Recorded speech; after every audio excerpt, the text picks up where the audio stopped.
Section 7, Instruments of Real Estate Finance. Unit 1, How Instruments of Real Estate Finance Work. Unit 2, Deeds of Trust and Mortgages. Unit 3, Loan Assumptions and Modifications. Unit 4, Seller Financing. Unit 5, Subordinate Finance Instruments. Unit 6, The Finance Instruments. Unit 1, How Instruments of Real Estate Finance Work. Introduction and Objectives. Lesson 1, Encumbrances. Lesson 2, Reviewing Lien Types. Lesson 3, 3 Basic Instruments of Real Estate Finance. Lesson 4, The Promissory Note. Features and characteristics of the promissory note. A promissory note is a debtor's contractual promise to repay. The note must have these elements: borrower's names with language including the promise to repay. Lender's identity. Borrower's signature and date of signing, this identifies lien priority. Amount of the loan, the principal. Term of the loan and maturity date. Interest rate of the loan, or details of the changing interest rate if it is an adjustable rate. Specific schedule of payments to be made. If the note is attached to a security instrument, a reference to the security instrument. The note frequently includes additional clauses detailing the borrower's right to prepay, and the lender's right to charge late fees or demand immediate repayment if the borrower fails to meet the terms of the agreement.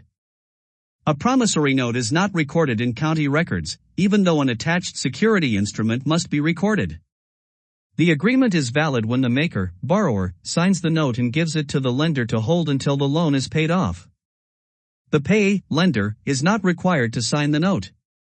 Promissory notes can be used in many different situations, and don't require a security instrument to be valid.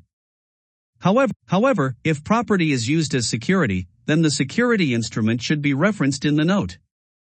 When the debt has been paid off, the document is marked paid in full with the lender's signature and returned to the maker.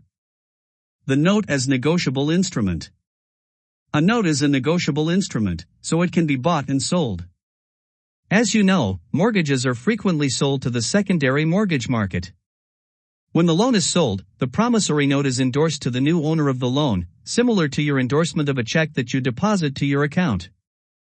Selling the note does not change any of the provisions in the note, except perhaps where the payments are sent.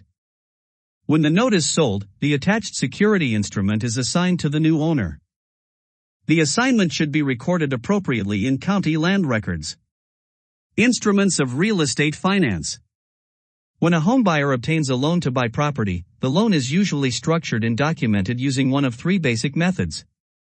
Each one of these methods shares certain characteristics that allow it to legally describe and affect the rights and responsibilities of both the lender and the borrower. In order to be a valid contract, the financing agreement must be documented in writing. Include an accurate legal description of the property that is being pledged as collateral, including how title is held. Include a detailed statement of the amount of the loan and how it will be repaid. Be formed by parties who are legally competent. Be signed. The agreement includes a security instrument, which is what allows the lender to foreclose on the property if the borrower defaults on the loan. The agreement takes one of these forms: note with mortgage, note with deed of trust, contract for deed. The note. The note included with 2 of these financing forms is a promissory note. This is the document that explains who owes money to whom, how much, and how it will be repaid. When it's used in combination with a mortgage or deed of trust, it must also refer to that security instrument. The note will be attached to the security instrument, or in some cases, the note and the security agreement are seen together in the same form. The parties to a promissory note are the maker, borrower, and the payee, creditor. The borrower makes the promise to pay the creditor. The mortgage. The mortgage document is a security instrument that describes the agreement between the borrower and the lender to use the property as collateral, security, for the loan. It creates a voluntary lien against the borrower's property so that the lender can foreclose if the borrower doesn't live up to the terms of repayment on the attached promissory note. In typical mortgages, title is held by the lender. However, sometimes, although the property is still used as collateral, the buyer keeps the title. This is called hypothecation. The two parties to a mortgage are the mortgager, borrower, who grants the lien on the property, and the mortgagee, the lender. The deed of trust.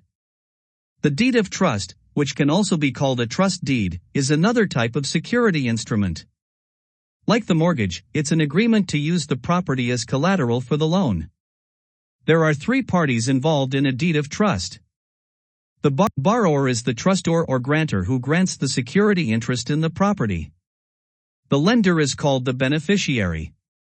The third party is the trustee, which is the entity that arranges for the property to be released from the lien and reconveyed to the property owner once the loan is paid off. If the borrower defaults, the trustee arranges for the foreclosure. The contract for deed. With this type of finance instrument, the promise to repay and the security instrument are both included in the same document. The contract for deed is sometimes called by other names, but contract for deed essentially describes the agreement.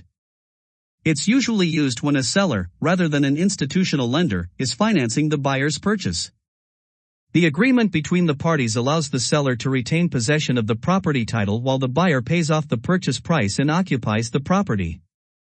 The contract allows the buyer to take possession of the property as long as the requirements for repayment are being met. Once the loan is paid off, the seller delivers the deed to the buyer, and the new deed is recorded, completing the agreement.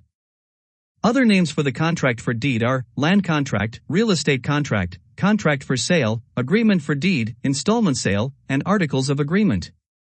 The parties to a contract for deed are the vendee, the buyer/borrower, and the vendor, the seller/lender. Types of liens at a glance.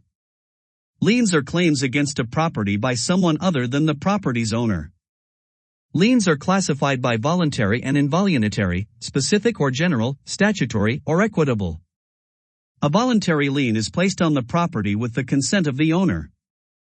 It can be specific like mortgage lien or general. An involuntary lien is placed on the property without the consent of the owner. It can be specific or general. Specific and general can be statutory or equitable. Specific, statutory liens are mechanics lien, real property tax. General, statutory liens are income tax, deceased person's debt, estate and inheritance tax lien. General, equitable liens are judgment lien. A general lien is attached to all property. A specific lien is attached to only one property. A statutory lien is placed on the property by statute. An equitable lien is placed as the result of a court order. Property ownership and encumbrances. An encumbrance in real estate is any claim or lien on the property held by another person or entity that limits the owner's use or rights or decreases the value of the property. Encumbrances impact the title to real estate, but in most cases, real estate can be transferred even with the encumbrance. An example is an easement that allows another person to cross the owner's property. This encumbers the property by limiting its use. For instance, the owner could not put a fence up barring access to the easement, and may diminish its value. However, the property can still be sold, with the new owner being equally encumbered. Encumbrances may be monetary or physical. A lien would be an example of a monetary encumbrance. At the time the property is sold, the lien would need to be paid off, and it can always be paid off prior to that time.